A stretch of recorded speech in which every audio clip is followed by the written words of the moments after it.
सुनिए डॉक्टर श्याम सुंदर पराशर जी की अनमोल कथा।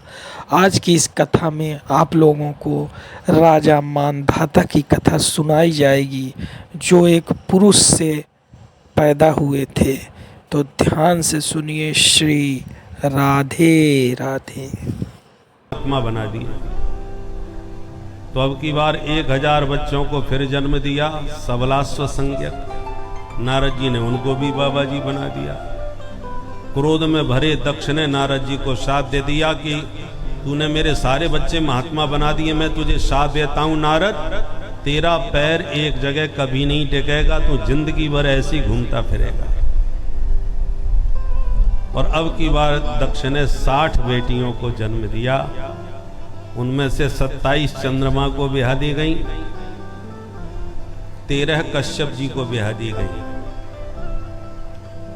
कश्यप जी की दिति नाम की पत्नी से दैत्य पैदा हुए, पर एक बिटिया पैदा हुई रचना देवी, जिसका विवाह त्वष्टा मुनि से हुआ। उससे 2 बेटा हुए, विश्वरूप और सन्निवेश। विश्वरूप देवताओं के पुरोहित बने और नारायण कवच का उपदेश इंद्र को दिया। भागवत के 6वें स्कंद के 8वें अध्याय में नारायण कवच है। जो भी इस नारायण कवच का नित्य पाठ करेगा, उसे कोई भूत प्रेत की व्याधा कभी नहीं प्रभावित कर सकती।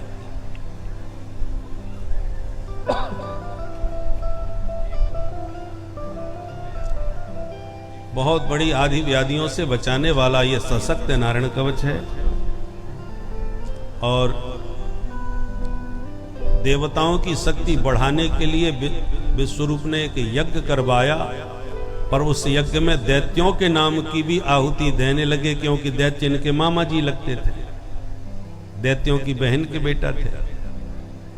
इस पर इंद्र बड़े क्रोधित हो गए और अपने गुरुजी की ही गर्दन काट दी।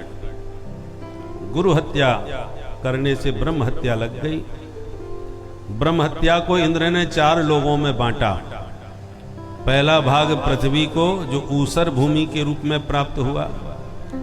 दूसरा भाग जल को, जो फैन के रूप में। तीसरा भाग वृक्षों को, जो गोंद के रूप में। चौथा भाग स्त्रियों को, जो रजो धर्म के रूप में। ब्रह्म हत्या को 4 लोगों में बांटकर इंद्र बच गए। और अब की बार जब त्वष्टा मुनि को पता चला मेरे बच्चे की हत्या कर दी इंद्र ने, तो इंद्र शत्रोर विवर्धस्वमाचरम जहि विधि विषम। इंद्र को मारने वाले शत्रु को उत्पन्न करने की भावना से यज्ञ किया, और यज्ञ में मंत्र में थोड़ी त्रुटि हो गई, जिससे वृत्तासुर पैदा हो गया। उस असुर से कहा, जाओ इंद्र को खा जाओ। जो वृत्तासुर चला, इतना भयानक असुर था कि देवताओं में भगदड़ मच गई। देखते ही सब देवता भगवान की शरण में। भगवान ने कहा, दधीच मुनि की हड्डियों से वज्र बनेगा, तभी ये वृत्तासुर मरेगा। तब दधीच बाबा को मनाने के लिए देवता गए। महात्मा ने अपने शरीर का दान कर दिया, तो उनके शरीर की हड्डियों से फिर वज्र का निर्माण हुआ। और उस वज्र को लेकर के जब इंद्र मैदान में आए वृत्तासुर से लड़ने, तो वृत्तासुर को वज्र में बिहारी जी के दर्शन होने लगे। तो 4 श्लोकों में वृत्तासुर ने बहुत प्यारी स्तुति भगवान की गाई। इसमें धर्म अर्थ काम मोक्ष का वर्णन है। बहुत प्यारे सुंदर भाव हैं। आइए बड़े ध्यान से सुने। वृत्तासुर गा रहा है रणभूमि में। अहम हरे तब पादैक मूल दासानुदासो भविदास विभूय। अहं हरे तब पादैक मूल दासानुदासो भविदास विभूय। मनस्मरेता सुखदे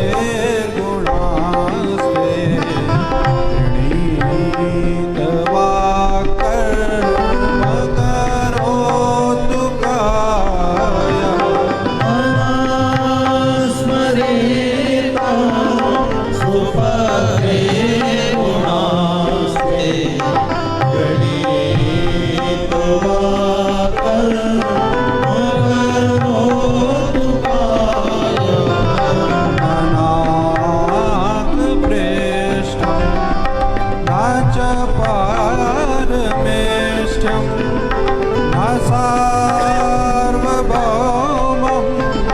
हरसाधिपत्यं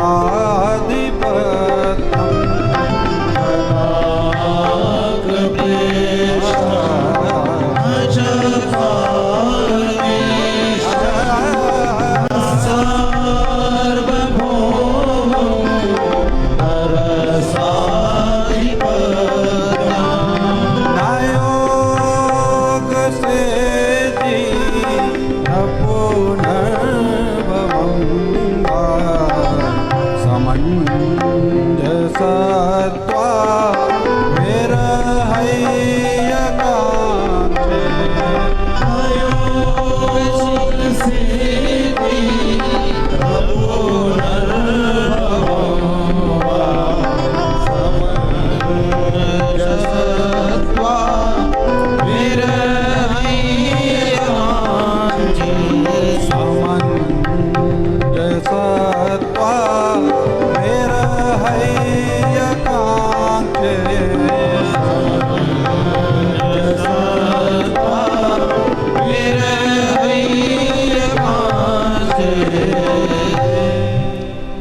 ऐसे वृत्तासुर ने भगवान की स्तुति करते हुए कहा, प्रभु हे हरे, मैं आपका दास बन सकूं ऐसी मेरी पात्रता न हो तो आप अपने दासों का ही दास हमको बना लीजिए। बस एक ही कामना है, दासानुदास बनना, मन से आपका सुमिरन करना, वाणी से आपके गुण गाना और शरीर से आपकी सेवा करना। मुझे न स्वर्ग चाहिए, न मोक्ष चाहिए, न कोई और आधिपत्य। मुझे सिर्फ आपकी स्मृति चाहिए, आपकी याद चाहिए, आपके ख्यालों में ही खोया रहूं। एक ही कामना करता हूं, आपको ऐसे याद करूं जैसे जंगल में गौ माता घास चरने चली जाती है तो उसका बछड़ा निरंतर याद करता है। जैसे चिड़िया दाना चुगने चली जाती है तो घोंसले में उसका नन्हा सा शिशु जिसके अभी पंख नहीं निकले हैं वो अपनी माँ को याद करता है। और जैसे परदेश गए हुए अपने प्रियतम को उसकी प्राण प्रिया घर में निरंतर याद करती है, ऐसे ही मैं निरंतर आपको याद करता रहूं। मैं तो चाहता हूं कर्मानुसार कितनी भी बार जन्म लूं, पर जब भी जन्म मिले तब तब आपके उत्तम श्लोक भक्तों का सानिध्य प्राप्त होता रहे। देह गेह में नेह रखने वाले मायावी प्रपंची जीवों का संग मुझे कभी मत देना, यही मेरी मुक्ति है। ये दिव्य भाव सुनकर के इंद्र गदगद हो गए। अहो दानव सिद्धोषी यश्यते मतिरीदृशी। उसके बाद जब आसुरी भाव जागृत हुआ तो युद्ध प्रारंभ हुआ। वज्र से दोनों हाथ काट दिए गए वृत्तासुर के, तो मुंह फाड़ के दौड़ा और इंद्र को मुंह में धर के रसगुल्ला की तरह गटक गया। हाहाकार मच गया, ये तो इंद्र को खा गया। पर इंद्र नारायण कवच धारण किए हुए थे, हाथ में वज्र भी था, तो इंद्र इसके पेट में जाकर के इसका पेट फाड़ने लगे। पूरे पेट का ऑपरेशन करते करते साल भर लग गया, तब इसका पूरा पेट कटा हटा, तब इंद्र बाहर निकले, तब इसका अंत हुआ। परीक्षित ने पूछा, जब ये असुर था तो इसमें इतनी भक्ति भाव कहां से आ गया? तब बोले, ये पूर्व जन्म का चित्रकेतु था, माता पार्वती के शाप से इसको असुर बनना पड़ा, और उन्हीं के आशीर्वाद से इसको स्मृति बनी रही और इसने बहुत सुंदर भाव स्तुति करी, इसका उद्धार हो गया। दिति के 49 पुत्र देवताओं में गिने गए, क्योंकि पुंसवन व्रत के प्रताप से इनका जन्म हुआ था। पुंसवन व्रत कैसे किया जाता है वो छठम स्कंद के 19वें अध्याय में उस व्रत करने की पूरी विधि बतलाई गई। अब परीक्षित का प्रश्न कि भगवान यदि समदर्शी हैं तो विषम व्यवहार क्यों करते हैं? भगवान समदर्शी हैं तो सबको एक दृष्टि से बराबर देखे, पर ऐसा नहीं करते। दैत्यों को मारते रहते हैं, देवताओं का साथ देते हैं, तो फिर समदर्शी कहां रहे? समप्रिय सुहृद ब्रह्मन् भूतानां भगवान स्वयं इंद्रस्यार्धे कथम दैत्या अवधीत विषमो यथा। सुखदेव जी कहते हैं परीक्षित बहुत बढ़िया प्रश्न पूछा है। देखो भगवान समदर्शी हैं, पर उनका एक नियम है, मुझसे तुम जो नाता बनाओगे मैं तुमसे वही नाता निभाऊंगा। अब अष्टम स्कंद में मनवंतरों की कथाएं हैं। एक मनवंतर में ग्राह से ग्रसित गजराज का गोविंद ने उद्धार किया।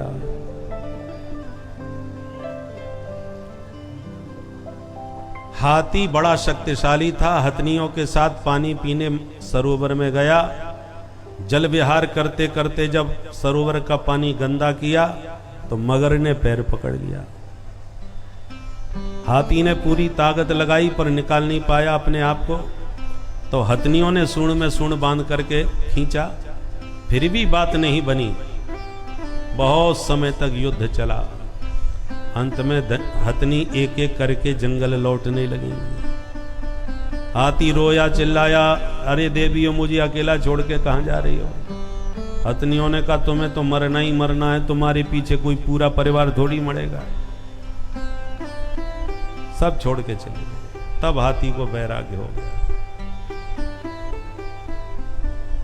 प्रीतम जान लियो मन माही, अपने सुख से ही जग बांध्यो, कोहू काहू को नाही।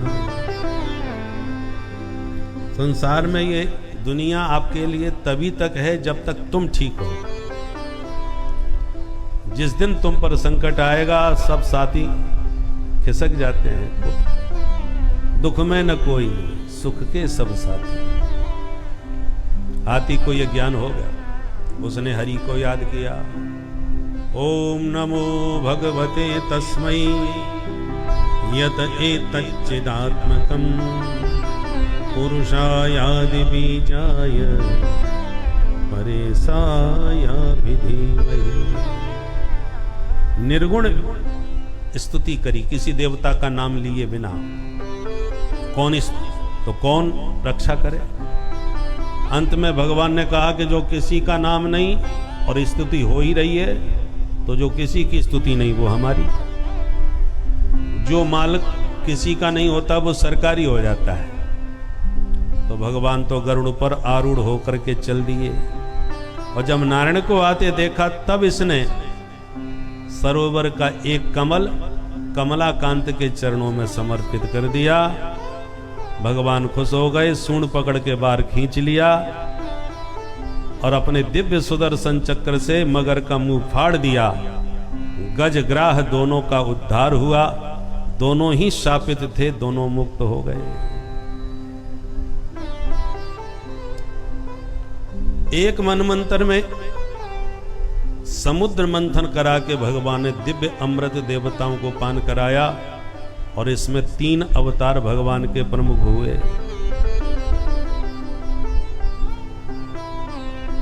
एक बार दुर्वासा मुनि के शाप से देवता श्रीहीन हो गए। भगवान से बोले प्रभु अब क्या करें। भगवान बोले समुद्र मंथन करो, हम तुम्हारे साथ। तुम अकेले नहीं कर पाओगे, दैत्यों का भी सहारा लेना पड़ेगा। ठीक है।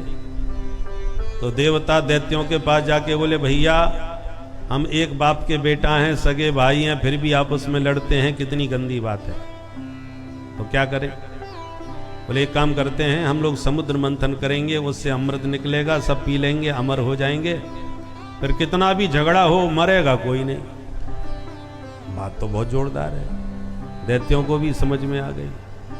तब तो दैत्य और देवता दोनों ने मिलकर के एक महागठबंधन बना लिया।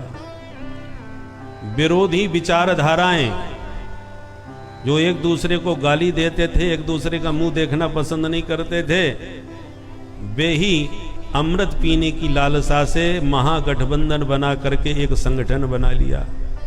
बोले हम सब मिल करके समुद्र मंथन करते हैं, पर जो माल मिलेगा वो 50-50 होगा। बोले ठीक।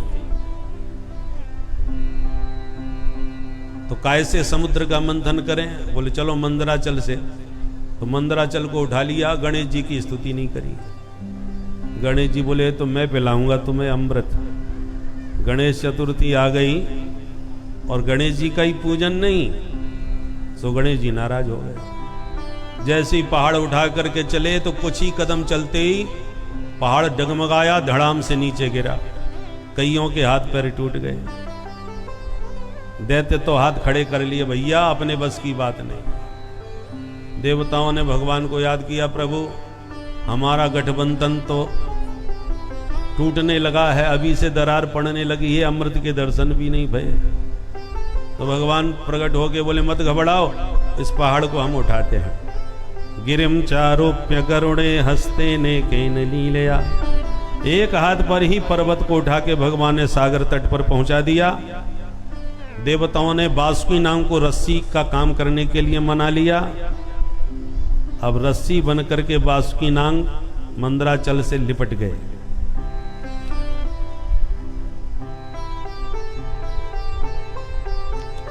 अब दैत्यों से भगवान बोले तुम पीछे लग जाओ, और देवताओं से बोले तुम आगे लगो। तो दैत्य बोले हम कोई गिरे खानदान के हैं जो पीछे लगेंगे? इन देवताओं से किस मामले में हम कमजोर हैं जो हम पीछे लगें? मंथन होवे 10 बार न होवे, पर लगेंगे तो आगे हम लगेंगे। भगवान भी यही चाहते थे। ठीक है भैया, तुम ही बड़े बाप के बेटा बन जाओ। और दैत्यों ने अहंकार में मुंह पकड़ लिया, देवताओं ने पूंछ। पर जैसी पर्वत को समुद्र में पटका वो डूबने लगा, तो भगवान ने विशाल कछुए का रूप बना के पर्वत को अपनी पीठ पर उठा दिया।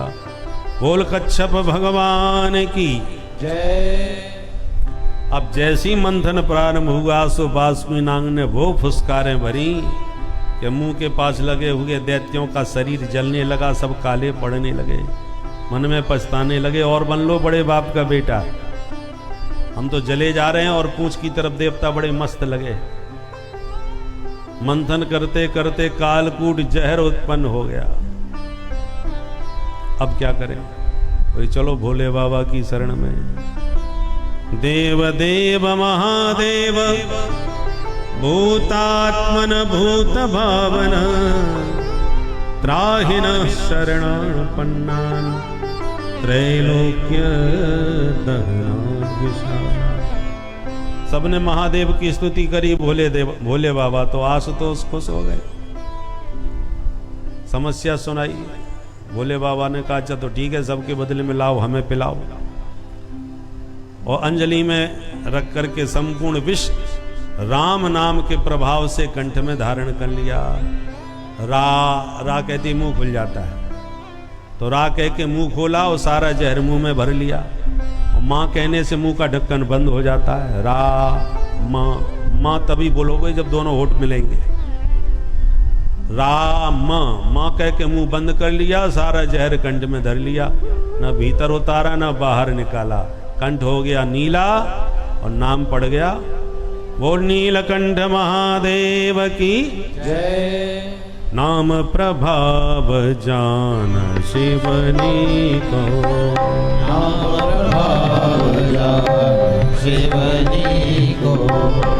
कालकूट फल दीन अमी को। कालकूट फल दीन अमी को। कालकूट फल दीन अमी को। कालकूट फल दीन अमी को। के प्रभाव से परिचित थे, इसलिए विष को अमृत बना लिया। पुनः मंथन हुआ, कामधेनु गाय निकली, ऋषियों को दान कर दिया। उच्चैश्रवा घोड़ा निकला तो बलि ने ले लिया। ऐरावत हाथी निकला, इंद्र ने ले लिया। कौस्तुमणि निकली, भगवान के कंठ में धारण हुई। पारिजात वृक्ष निकला, स्वर्ग में भेज दिया। रंभादिक अप्सराएं निकली, स्वर्ग में भेज दी। महालक्ष्मी प्रकट हो गईं, जिन्होंने स्वयंवर में नारायण को अपना परम पति मान लिया। नारायण की हृदयेश्वरी बन गई। वारुणी प्रकट हुई, असुरों ने ग्रहण करी। और अमृत कलश लेकर के अंत में धन्वंतरी भगवान प्रकट हो गए। पट्टा अमृत का कलश छीन लिया और लेकर के भाग गए। देवता रोते रह गए। भगवान ने बोले रोना धोना बंद करो, अमृत मैं तुम्ही को पिलाऊंगा, देखो। और भगवान तुरंत मोहिनी रूप धारण करके दैत्यों के पास पहुंच गए। दैत्य आपस में लड़ रहे थे, पहले मैं पीऊंगा, पहले मैं पीऊंगा। तब मोहिनी भगवान को देखते ही सारे दैत्यों का झगड़ा खत्म। अमृत घर का है, आराम से पीते रहेंगे, पर ये देवी जी कौन है? कहो देवी कहां से पधारी हो? भगवान बोले मैं जहां से भी आई हूं, तुम सब कौन हो जो मुझे घेर के खड़े हो गए? दैत्यों ने कहा हम भी कोई अरे गहरे नहीं है, कश्यप जी के बेटा हैं, अमृत समुद्र मंथन से निकाला है और बंटवारे का भाइयों में थोड़ा झगड़ा चल रहा है, लगता है विधाता ने तुम्हें हमारे लिए ही भेजा है। यदि आप अपने हाथों से बांट दोगी तो हम लोगों का झगड़ा खत्म। मोहिनी भगवान बोले सुनो, बांट तो दूंगी पर कम ज्यादा भी हो सकता है, अनुमान से तो हो सकता है तुम मेरे से झगड़ा करने लग जाओ। दैत्यों ने कहा देवी तुम अच्छे खानदान की हो, तो हम कोई गिरे खानदान के थोड़ी हैं, छोटी छोटी बातों पर आपसे कोई झगड़ा नहीं करेगा, हम आपको वचन देते हैं। भगवान ने थोड़ा सा त्याग दिखाया तो श्रद्धा और उमड़ गई। त्याग में बड़ी श्रद्धा होती है। महाराज जी नोट छूते ही नहीं, रुपया से हाथ लगाते नहीं, फिर देखो महाराज जी पे कितने नोट आते हैं। बाद में महाराज जी भले ही चिमटा से उठा लें, क्योंकि छूना तो छोड़ दिया है। तो जितना त्याग दिखाओ लोगों की श्रद्धा उनमें उतने ज्यादा बढ़ती है। तो मोहिनी भगवान ने भी थोड़ी त्याग का परिचय दिया तो श्रद्धा असुरों की ओर बढ़ गई। देवी जी हमारा फैसला है कि अमृत तो आपसे आपके हाथों से पीना है। भगवान बोले तो लाइन लगा के बैठो। और ये चमकीले चमकीले कौन आ रहे हैं? अरे देवी हमारे सौतेले भाई देवता हैं, बंटवारा में इनका भी हिस्सा बनता है, क्योंकि सागर मंथन इन्होंने भी किया था। मोहिनी भगवान बोले तो एक काम ना करूं, लड़ाई झगड़ा नहीं होना चाहिए, भाइयों से नहीं झगड़ना चाहिए। ऊपर का पानी पानी दो दो बूंद पहले इन्हीं को पिला देती हूँ, और गाढ़ा गाढ़ा नीचे का जो प्योर माल है वो तुम्हें दूंगी, तो वो भी खुश हो जाएंगे और असली माल तुम ही पियोगे। दैत्य आ गए बातों में, ठीक है देवी जो अच्छा लगे करो। इशारा पाके देवता भी लाइन लगा के बैठ गए। भगवान ने पहले देवताओं को ही पिलाया और दैत्यों की तरफ देख देख के मुस्कुराते रहे। दैत्य भगवान के मुस्कान पर ही लट्टू बने रहे, देवता अमृत पीते रहे। स्वरभानु नामक दैत्य को शंका हो गई, वो तुरंत देवता बन के सूर्य चंद्रमा के बीच में घुस के बैठ गया। और जैसे ही उसको अमृत पिलाया, सूर्य चंद्र ने इशारा किया महाराज नकली है। भगवान पहचान के पट्ट से उसकी गर्दन उड़ा दिए, परंतु वो झट से गटक गया, इसलिए मरा नहीं बल्कि दो हिस्सों में बदल गया, जो राहु और केतु के नाम से जाना गया। और मोहिनी भगवान अमृत के साथ अंतर्धान। बोल मोहिनी भगवान की जय। अब दैत्यों को होश आया, अरे भैया वो देवी जी कहां गई? एक बोला देवी जी को छोड़, वो अमृत किधर गया? अब न देवी का पता न अमृत का। देवता बोले लगता, देवताओं को देखकर बोले अरे देवता तो बड़े खुश होकर के पेट पर हाथ घुमा रहे। दैत्य बोले लगता है हमारे साथ धोखा हुआ, पता लगाओ धोखेबाज कौन थी। एक बोला मैं समझ गया, वो थी नहीं था। मतलब बोले पक्का बैरूपिया वो विष्णु ही होगा, वही छोरी बन के छम करके हम सबको चूना लगा के चला गया। अब क्रोध भरे दैत्यों ने हमला कर दिया देवताओं के ऊपर, और फिर जो भयंकर महायुद्ध हुआ, वो तो महागठबंधन केवल स्वार्थ का था। जब स्वार्थ सिद्ध नहीं हुआ तो आपसी गृह युद्ध चालू हो गया। बस बड़ा भयंकर महासंग्राम हुआ, जिसमें सारे दैत्य मारे गए और देवताओं को स्वर्ग पर अधिकार प्राप्त हो गया। बस शुक्राचार्य जी ने भी मरे हुए सारे दैत्य जिंदा कर लिए, मृत संजीवनी विद्या के बल पर। दैत्यों ने गुरु जी के चरण पकड़ लिए, इन देवताओं ने हमारे साथ धोखा दिया, गुरु जी हम इनसे बदला जरूर लेंगे। शुक्राचार्य जी बोले हमारी बात मानोगे? बोले मानेंगे। तो पहला काम ये है कि तुम ब्राह्मणों को अपने पक्ष में लो, ब्राह्मणों का आशीर्वाद लो। ठीक है गुरु जी। ब्राह्मणों को खुश करने में कितनी देर, बढ़िया खीर मालपुआ रबड़ी चकाचक घुटवाए दो, बढ़िया सा मोटा लिफाफा पकड़ाए दो। फिर देखो महाराज शरीर वर्चस्वम आयुष्यम आरोग्यम विधात, बड़ी गर्जना के साथ ब्राह्मणों का आशीर्वाद बरसने लगता है।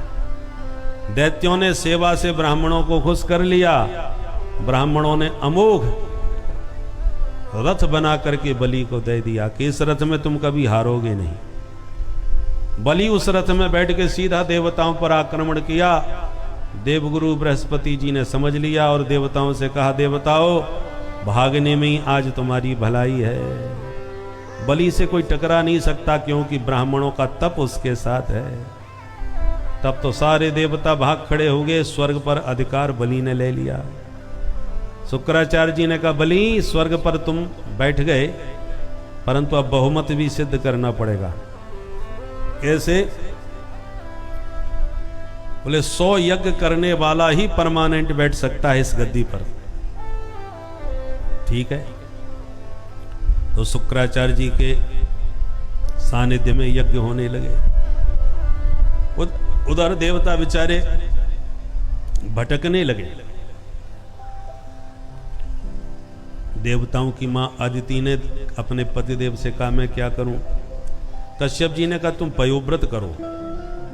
फाल्गुन श्यामले पक्षे द्वादशाहम पयोव्रत। फाल्गुन शुक्ल में यह दूध पी करके व्रत किया जाता है। इस व्रत के प्रभाव से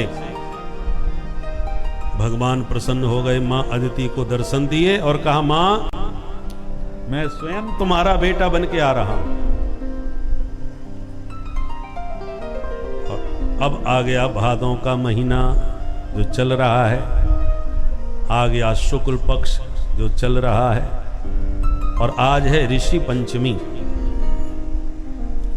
अब जो द्वादशी आने वाली है, उसी द्वादशी तिथि में दिन के 12 बजे मां अदिति के गर्भ से भगवान बटुक बामन बन के प्रकट हो गए, जिसको बामन द्वादशी कहते हैं। बोल बामन भगवान की जय। तम बटुं बामनं दृष्ट्वा मोदमाना महर्षय कर्माणि कारयामासु पुरस्कृत्य प्रजापति। बामन भगवान का बटुक रूप देख करके ऋषि महर्षि बड़े प्रसन्न हो गए और धूमधाम से उनका जनेऊ संस्कार किया। ब्राह्मणों का सर्वोत्तम संस्कार यज्ञोपवीत होता है। जिस ब्राह्मण का जनेऊ संस्कार नहीं हुआ वो नाम मात्र का ब्राह्मण होता है, उसमें ब्राह्मणत्व जागृत नहीं होता है। और जो ब्राह्मण जनेऊ पहन करके संध्या वंदन नहीं करता, 3 दिन तक लगातार संध्या न करने पर उसका जनेऊ पूरी तरह खंडित हो जाता है, वो ब्राह्मणत्व से पतित हो जाता है, शूद्रवत उसको माना जाता है। तो सभी ऋषि महर्षियों ने बामन भगवान का धूमधाम से जनेऊ संस्कार किया। जब बालक का जनेऊ होता है तो वो ब्रह्मचारी बन के भिक्षा मांगता है, और जिसकी जैसी सामर्थ्य होती है वो भिक्षा देता है। तो बामन भगवान का जब जनेऊ संस्कार हुआ तो ब्रह्मा जी ने स्वयं प्रकट हो करके अपना कमंडलू भिक्षा में दिया। माता सरस्वती ने रुद्राक्ष की माला पहनाई। कश्यप जी ने मेखला धारण कराई। मां अदिति ने लंगोटी पहनाई। आकाश ने छाता भेंट किया। पृथ्वी ने पादुका भेंट करी। सप्तऋषियों ने कुशासन भेंट किया। बृहस्पति ने यज्ञोपवीत धारण कराया। सभी ने कुछ न कुछ दिया और धूमधाम से जनेऊ संस्कार मनाने लगे।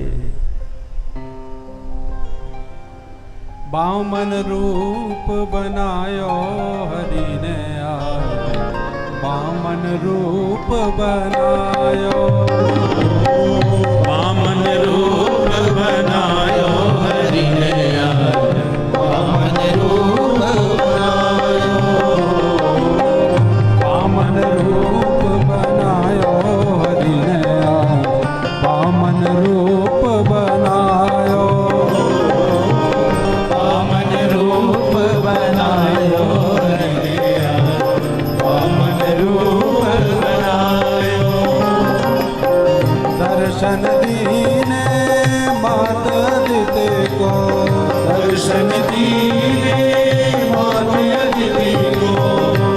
दर्शन दीने मात अदिति को, दर्शन दीने मात अदिति को, कश्यप मन अति बायो हरि ने वामन रूप बनायो, कश्यप मन अति बायो हरि ने वामन रूप बनायो, वामन रूप बनायो हरि ने वामन रूप बनायो, वामन रूप बनायो हरि ने वामन रूप। वामन भगवान की जय।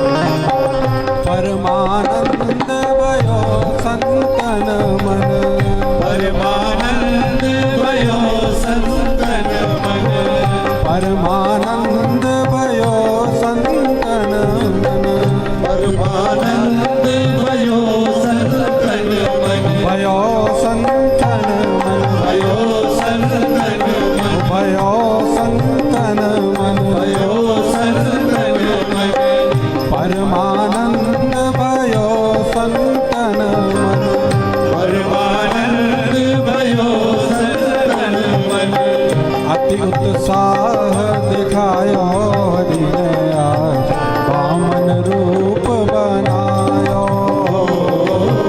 अति उत्साह दिखायो हरि ने वामन रूप बनायो, वामन रूप बनायो हरि ने आज वामन रूप बनायो, वामन रूप बनायो हरि ने वामन रूप बनायो। जय हो।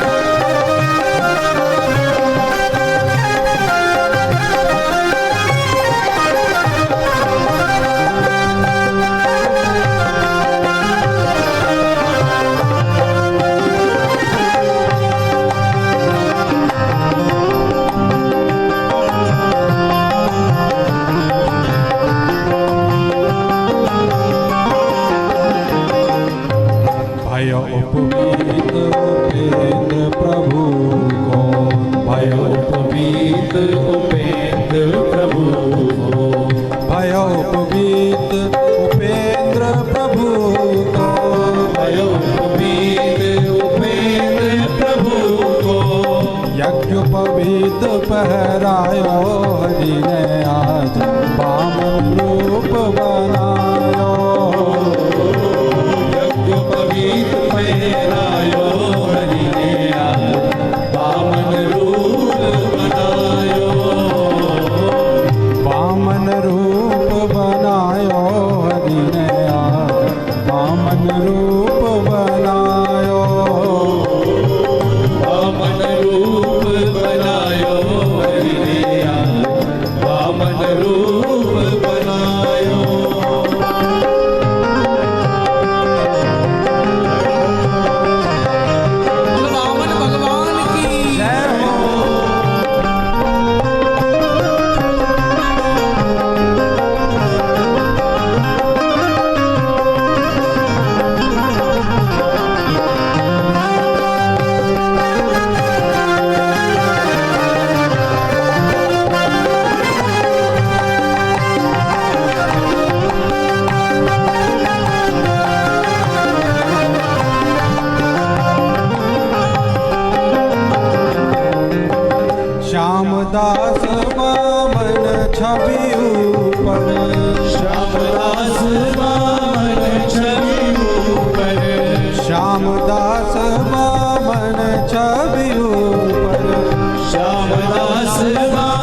रूप बनायो।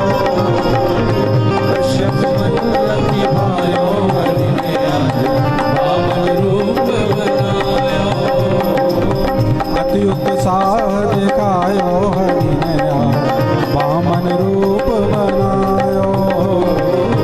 अति उत्साह दिखायो हरि ने आज वामन रूप बनायो। वामन रूप बनायो। वामन रूप बनायो। वामन रूप बनायो। वामन रूप बनायो।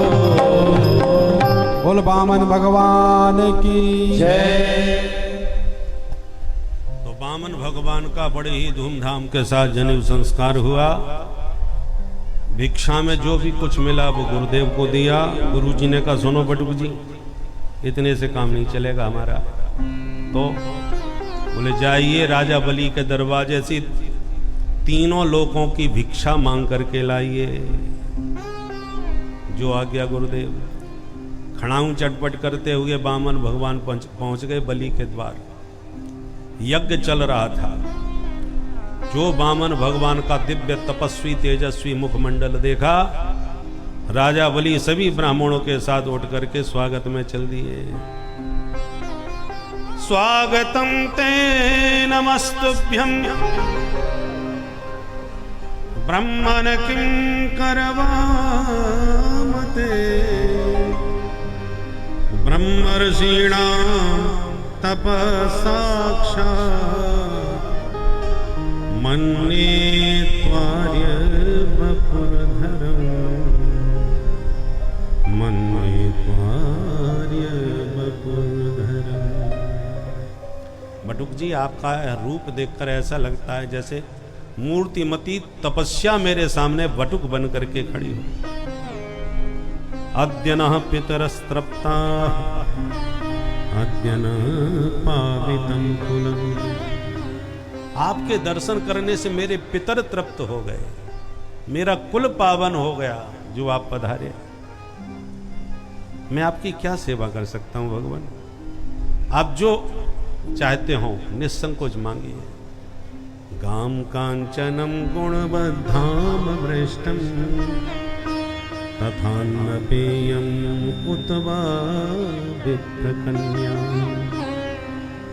गाय चाहिए, सोना चांदी चाहिए, घर मकान चाहिए, जो चाहिए निसंकोच मांगिए। वामन भगवान बोले हम बड़े संतोषी ब्राह्मण हैं भाई, जिंदगी में आज तक किसी से कुछ मांगा नहीं, पर हमने सुना है आप दिए बिना किसी को अपने घर से जाने नहीं देते, इसलिए आपका मान रखने के लिए हम पहली बार कुछ मांगते हैं। क्या? बोले पदानि त्रीन दैतेन्द्र सम्मतानि पदा। हमें सिर्फ आप हमारे ही पैरों से नाप करके 3 चरण भूमि का दान कर दीजिए। बलि बड़ी जोर से हंसता हुआ बोला, अरे ब्राह्मण देवता, कितनी कठिनाई के बाद मांगा, वो भी 3 चरण भूमि, एक कमरा भी नहीं बन पाएगा। अभी कुछ नहीं बिगड़ा है, सोच समझ के दोबारा मांग लो। मुझसे मांगने वाले को जीवन में दोबारा हाथ नहीं पसारना पड़ता। भगवान बोले आप सब कुछ दे सकते हो, पर इसका मतलब ये नहीं है कि हम सब कुछ ले लें। हम भी संतोषी हैं, लेंगे तो 3 चरण भूमि ही लेंगे, ज्यादा हम ले ही नहीं सकते। शुक्राचार्य जी ने जब निगाह से देखा, रे ऐसा संतोषी ब्राह्मण तो पहली बार देखा हमने भाई। मैंने हजारों अष्टोत्तर कराए पर ये बटुक मुझे पहले कभी नजर नहीं आया कहां से है। तो तुरंत ध्यान लगा के शुक्राचार्य जी देखने लगे। भगवान समझ गए बाबा कुछ गड़बड़ करने वाले हैं। तुरंत बोले, बलि यदि देने का मन है तो फटाफट हाथ में जल लेके संकल्प करो।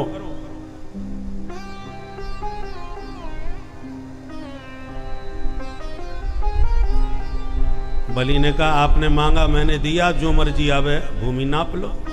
ऐसे कैसे नाप लेंगे? अरे पहले संकल्प तो होना चाहिए। नहीं मानते तो ठीक है, संकल्प करा लो। जैसे ही जल का पात्र हाथ में लिया, शुक्राचार्य जी ने हाथ पकड़ लिया। बड़ी सावधान। अरे गुरुजी क्या हो गया? पहचानो ये कौन है? बोले वामन है। बोले तुम धोखा खा गए राजन, न ये वामन है न 53, मैं इसको पहचान गया। कौन है? एस वैरोचने साक्षात् भगवान विष्णुरव्यय कश्यपाददितेर्जातो देवानां कार्य साधक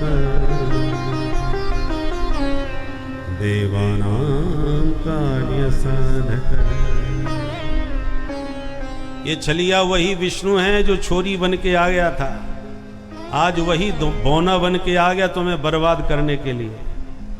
अभी कुछ नहीं बिगड़ा है, संकल्प हुआ नहीं है, मना कर दो, कुछ नहीं दिया। अब बलि बड़े चक्कर में पड़ गए। महाराज मैं तो इनको वचन दे चुका, और वचन देने के बाद जो मुकर जाए वो कैसा। इसलिए मैं अपने वचन से पीछे नहीं हटने वाला।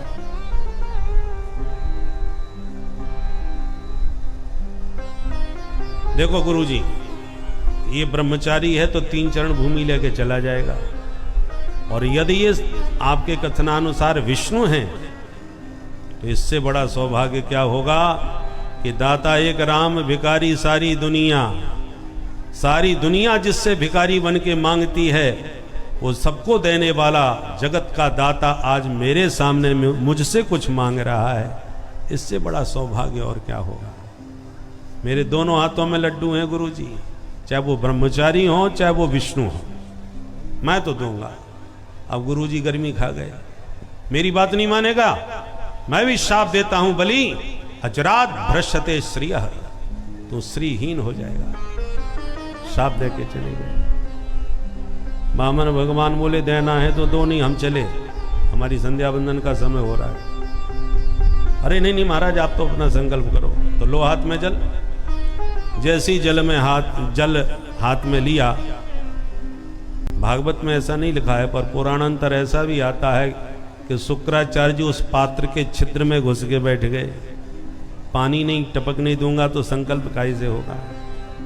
बामन भगवान समझ गए गुरुजी जाते ही गड़बड़ कर रहे हैं। लाओ राजन हमें बर्तन दो, तुम्हारा बर्तन जंग खा गया लगता है। और तुरंत बामन भगवान ने कुसा की आसन से एक कुसा निकाली नुकीली, और जो बाहर छिद्र में फेंक के मारी तो शुक्राचार्य जी की एक आंख गोविंदाय नमो नमः। शुक्राचार्य जी निकल के भागे, हे भगवान कोई दे रहा है कोई ले रहा है, हमने अपनी आंख वैसी गमाई। और जब जल हाथ में आया तो लंबा चौड़ा श्रावणी जैसा संकल्प पढ़वाया, और जैसे ही जल छूटा तुरंत बामन भगवान ने विराट रूप प्रकट कर दिया। बोल विराट भगवान की जय। अब बलि देखो हमारा नापना, एक चरण में नीचे के लोग, दूसरे चरण में ऊपर के लोग। राजन 2 चरण तो हो गए, अब बोलो तीसरा चरण किधर रखो। बलि ने कहा अब कोई जगह ही नहीं है महाराज। अच्छा एक बात बताओ, धन बड़ा होता है कि धनवान? भगवान बोले बड़ा तो धनवान होता है, धन का मालिक होता है। बलि ने कहा तो 2 चरणों में मेरा संपूर्ण धन ले लिया, अब तीसरा चरण मेरे माथे पर रखकर मुझ धनवान को भी ले लीजिए। पदम तृतीयम कुरुशिष्ट में। ठाकुर जी खुश हो गए, बलि के माथे पर अपना पादारविंद स्थापित कर दिया। बोलो बलि क्या चाहते हो, मांगो हमसे। बलि ने कहा सरकार यही मांगता हूं कि आप बड़े प्यारे लग रहे हो, जिंदगी भर आपको यूं ही निहारता रहूं। आपका यह दिव्य रूप सदा यूं ही दिखता रहे मुझे। भगवान बोले लो, तो हम तुम्हारे सामने ऐसे ही खड़े रहे। चलो हम तुम्हें वचन देते हैं, आगामी मनमंत्र के तुम इंद्र बनोगे, और जब तक इंद्र नहीं बनते तब तक सुतल लोक के राजा बन के राज्य करोगे।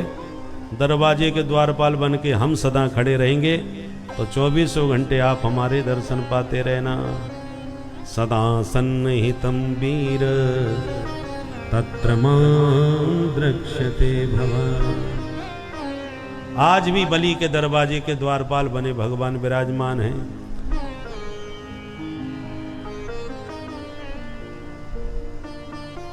और बलि का नाम दानियों में अग्र पंक्ति पर आ गया।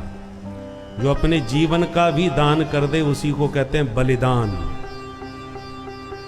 कोई देश के ऊपर बलिदान हो जाता है, कोई धर्म के लिए बलिदान हो जाता है। बलि की तरह जो अपने जीवन का दान करे उसका नाम बलिदान।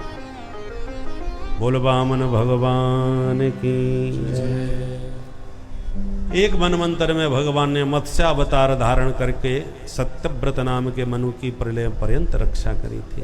ये मनमंत्रों की कथा है। अब सूर्य वंश में राम जी और चंद्रवंश में श्याम जी। तो आइए पहले थोड़ी राम जी की चर्चा कर लें, क्योंकि राम चरित्र परम पवित्र और फिर कृष्ण चरित्र महाविचित्र। तो विचित्र कृष्ण की कथा बाद में सुनिए, पहले राम जी की कथा सुन लीजिए। सुखदेव जी कहते हैं सूर्यवंश ही मैंने विस्तार से कह दिया तो 100 साल में नहीं पूरा हो पाएगा, इसलिए संक्षिप्त में ही सुन लो। श्रीमन नारायण के नाभि कमल से ब्रह्मा, ब्रह्मा के बेटा मरीचि, मरीचि के कश्यप, कश्यप के विवस्वान, विवस्वान के श्राद्ध देव मनु, इनकी श्रद्धा नाम की पत्नी से एक बिटिया हुई इला देवी। पर राजा ने कहा मुझे बेटा चाहिए, तो वशिष्ठ जी ने उस इला देवी कन्या को ही बेटा बना दिया, तो नाम हो गया सुद्युम्न। और बाद में मनु महाराज के फिर 10 बेटा हो गए। इक्ष्वाकु, नृग, सरियाती, प्रसद, नभग, कवि आदि। उनमें से जो सरियाती थे उनकी बेटी सुकन्या ने च्यवन मुनि की गलती से आंखें फोड़ दी, तो च्यवन मुनि से ही उसका विवाह कर दिया। च्यवन मुनि ने अश्विनी कुमारों को बोला कि न जाने कौन सा च्यवन प्रास खाया, ये बुढ़े से जवान हो गए और बढ़िया सी आंखें भी हो गई। जिनकी पौत्री रेवती जी का विवाह कन्हैया के बड़े भैया बलराम जी के साथ संपन्न हुआ। दूसरे बेटा नभग, नभग के नाभाग, नाभाग के अम्बरीश। अम्बरीश जी का विरोध करके दुर्वासा मुनि के पीछे सुदर्शन चक्र पड़ा। ब्रह्मा, विष्णु, महेश भी दुर्वासा जी को बचा नहीं पाए। भगवान ने कहा यह सुदर्शन मेरा है, परंतु इस समय अम्बरीश का हो चुका है। मैं भक्तों के अधीन हूं। अहम भक्त पराधीनो यस्वतंत्र इव द्विज। दुर्वासा जी, इन भक्तों ने मुझे बहुत नचाया है। नाना भांति नचायो भक्तन ने मोको नाना। मैं दुनिया को नचाता हूं, ये भक्त मुझे नचाते हैं। इसलिए आप अपना कल्याण चाहो तो मेरे भक्त अम्बरीश की शरण में जाओ।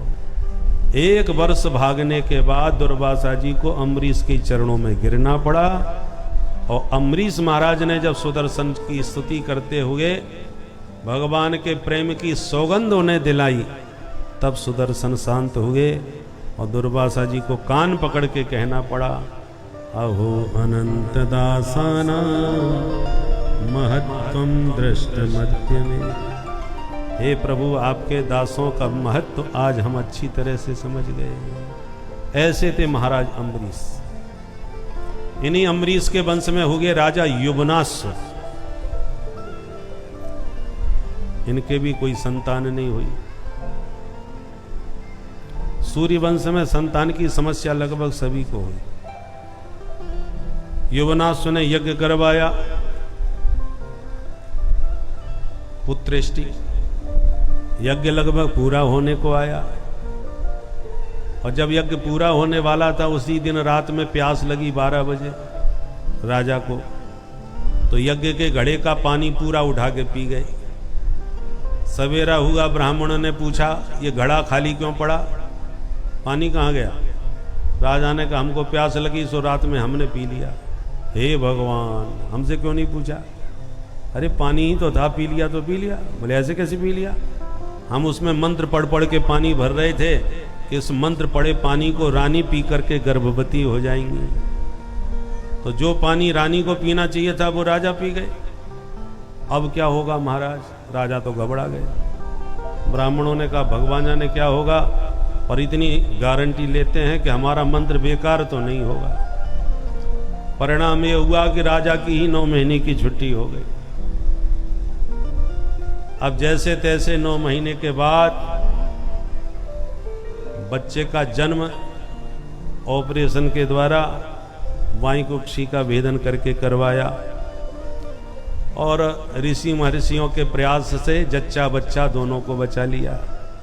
राजा के भी प्राण बच गए और बच्चा भी सकुशल पैदा हो गया। पर एक दूसरी समस्या खड़ी हो गई।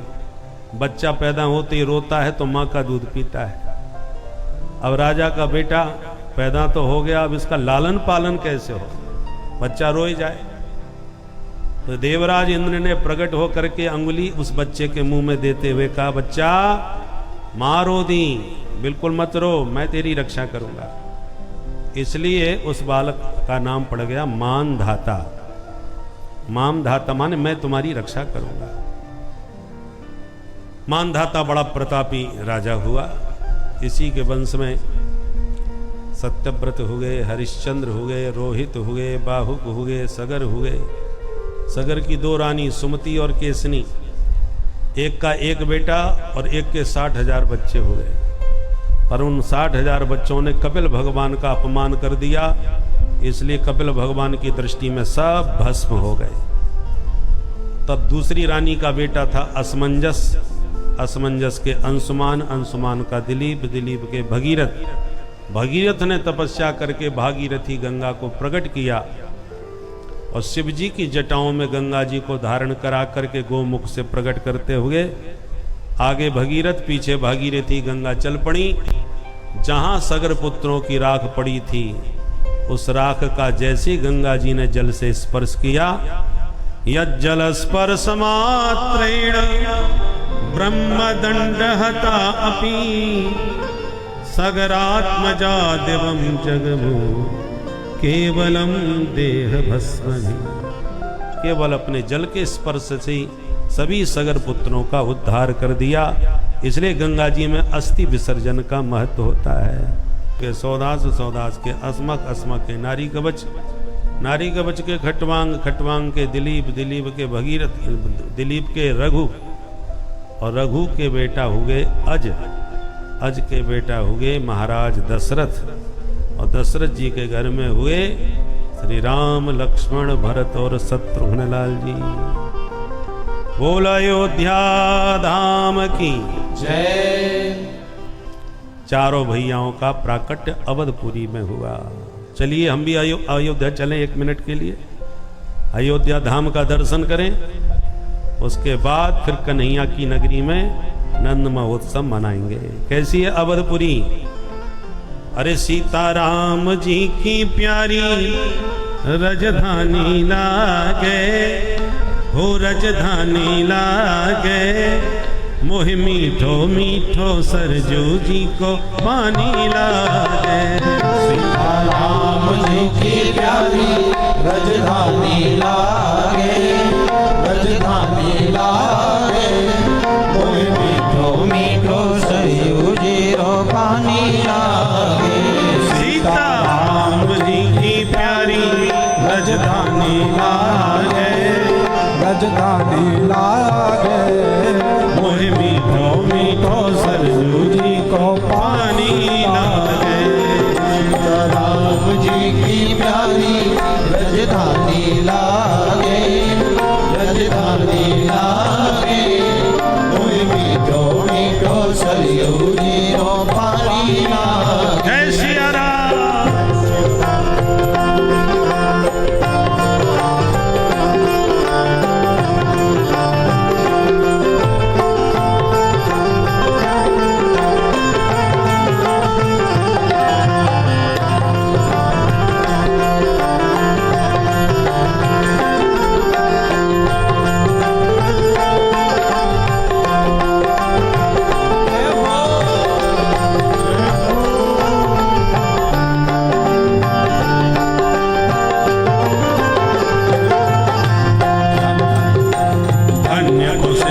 धन्य के कई धन्य सुमित्रा मैया, धन्य कौशल्या धन्य के कई धन्य सुमित्रा मैया।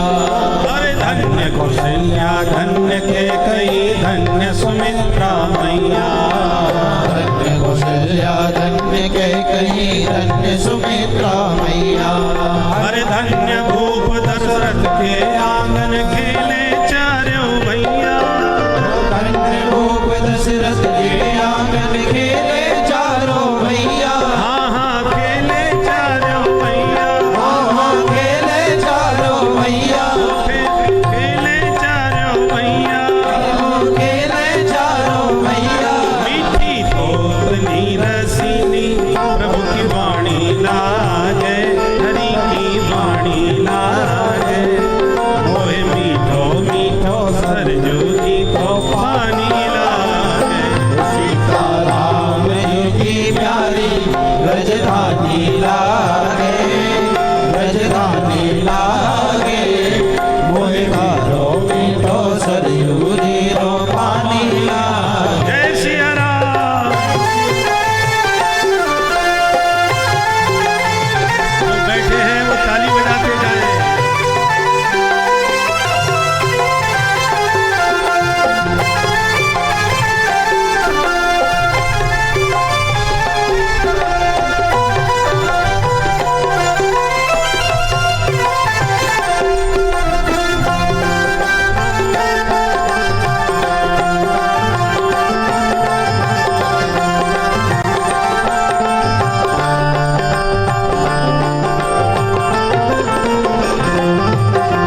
मणि छावनी रंग महल हनुमान गढ़ी अति सुंदर। बड़ी शावनी रंग महल हनुमान गढ़ी अति सुंदर। अरे मणि छावनी रंग महल हनुमान गढ़ी अति सुंदर। मणि शावनी रंग महल हनुमान गढ़ी अति सुंदर। स्वयं जगत के मालिक बैठे कनक भवन के अंदर, स्वयं जगत के मालिक बैठे। कनक भवन के अंदर। हाँ हाँ कनक भवन के अंदर। कनक भवन के अंदर। ओ कनक भवन के अंदर। कनक भवन के अंदर। सीता राम जी की शोभा सुख खानी लागे, सुख खानी लागे। मोहे मीठो मीठो सरजू जी को पानी लागे। सीताराम जी की प्यारी रजधानी लागे, रजधानी लागे। ओए मीठो मीठो सरयू रो पानी लागे। जय हो।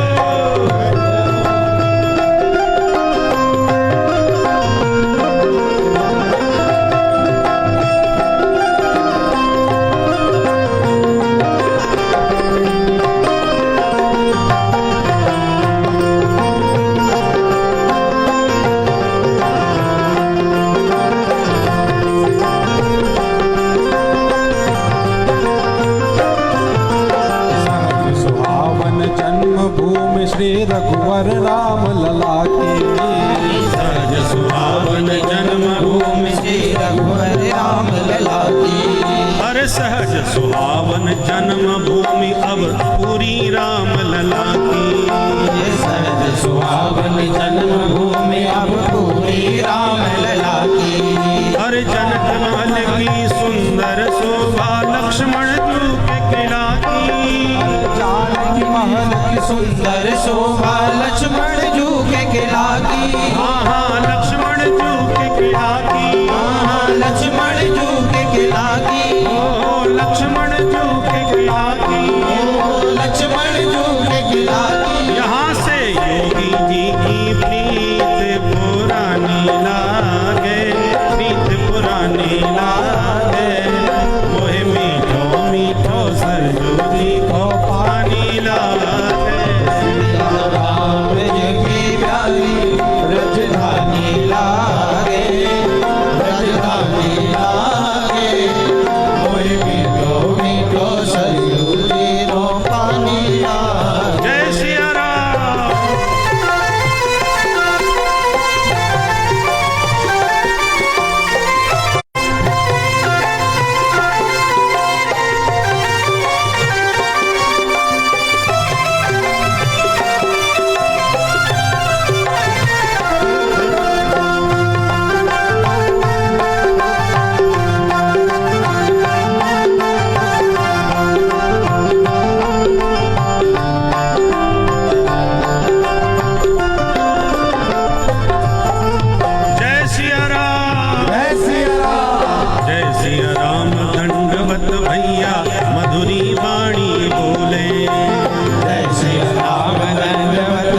राम कीर्तन संत मगन मन गली गली में डोले।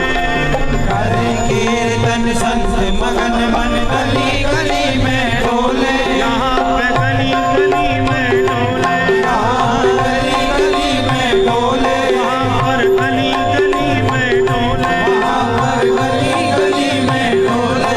सीता राम नाम धुन प्यारी मस्तानी लागे, ओ मस्तानी लागे। मोहे मीठो मीठो तेरी प्यारी रजधानी लागे, रजधानी लागे। कोई मीठो मीठो को पानी लागे। ओ सीता राम जी की प्यारी रजधानी लागे, रजधानी लागे। कोई मीठो मीठो सरयू जी को पानी लागे। सीता राम जी की प्यारी रजधानी लागे, रजधानी लागे। कोई मीठो मीठो सरयू जी को पानी लागे। मोहे मीठो मीठो सरयू जी को पानी लागे। मोहे मीठो मीठो सरयू जी को पानी लागे। मोहे प्यारो प्यारो जनक जी को जमाई लागे। मोहे प्यारो प्यारो सरयू जी को पानी लागे। प्यारो प्यारो जनक जी को जमाई लागे। मोहे प्यारो प्यारो जमाई लागे। बोल अयोध्या धाम की जय हो, सरजू मैया की जय हो, जनक के जमाई की जय हो। जय जय श्री सीता।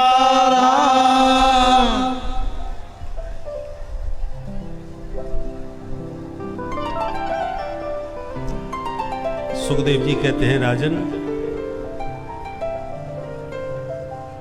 गुरुवर थे त्यक्त राजो व्यचर धनुवनम पद्म पद्म्याम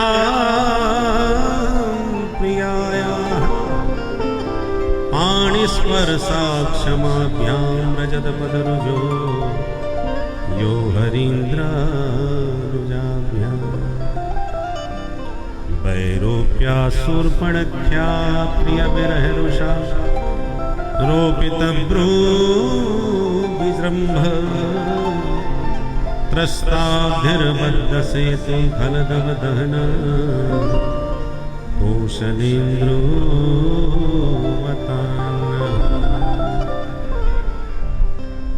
सुखदेव जी ने एक श्लोक में ही पूरी राम कहानी सुना दी। कैसे हैं हमारे राम जी, जिन्होंने अपने माता पिता की आज्ञा का पालन करते हुए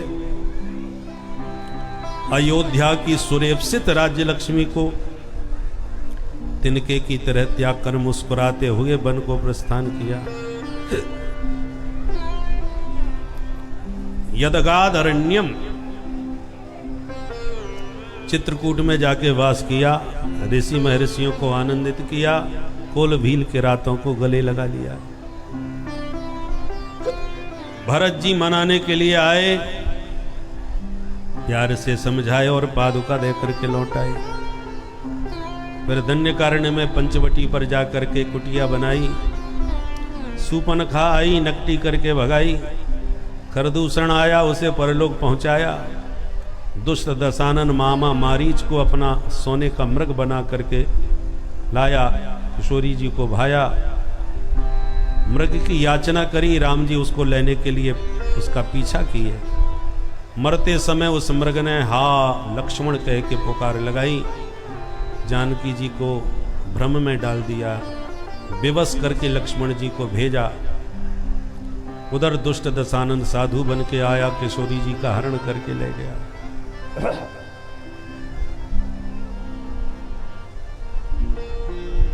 राम जी विलाप करते हुए जानकी के वियोग में वन वन विचरण किया।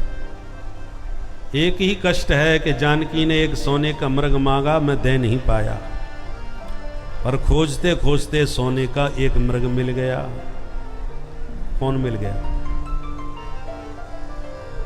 अतुलित बलधामम स्वर्ण शैलाभदेहम्। स्वर्ण स्वरूप वाले श्री हनुमंत लाल जी से भेंट हो गई। बानर को भी मृग कहा जाता है, अंतर इतना है कि वो शाखा मृग के नाम से जाना जाता है। शाखा मृग के बड़ मनुसाई, शाखा ते शाखा पर जाई। राम जी ने लक्ष्मण श्री हनुमंत लाल जी को अपनाया और उन्हीं के माध्यम से सुग्रीव को सखा बनाया और उन्हीं हनुमंत लाल जी को स्वर्ण मुद्रिका दे करके जानकी जी की खोज में लंका भेजा। लंका भी सोने की, हनुमान जी सोने के और मुद्रिका भी सोने की। असली सोना कौन सा, नकली कौन सा, कैसे खबर लगे? तो लगे हाथ सोने की परीक्षा हो गई। रावण ने हनुमान जी की पूंछ में आग लगा दी, हनुमान जी ने रावण की मूंछ में आग लगा दी। उसी की लंका सोने की उसी की आंखों के सामने जला दी और स्वयं उनकी पूंछ का बाल बांका भी नहीं हुआ। फिर जानकी जी के चरणों में आके प्रणाम किया। जानकी जी जान गईं कि मैंने जो सोने का मृग देखा था वो नकली था, प्रभु ने जो भेजा है वो बिल्कुल असली है। खूब आशीर्वाद दे के हनुमान जी को विदा किया।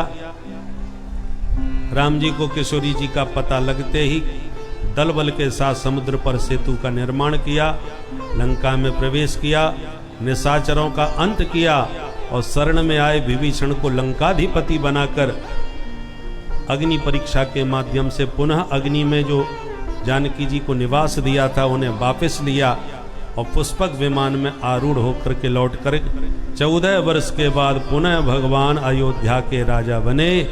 ऐसे अवधेश श्री रामभद्र के पाद पद्मों में बारंबार प्रणाम है। बोल राजा रामचंद्र भगवान की जय। अब चलते हैं नंद भवन की ओर। अथात श्रूयताम राजन वंशः सोमस्य पावनः। अब सोम वंश का श्रवण करें।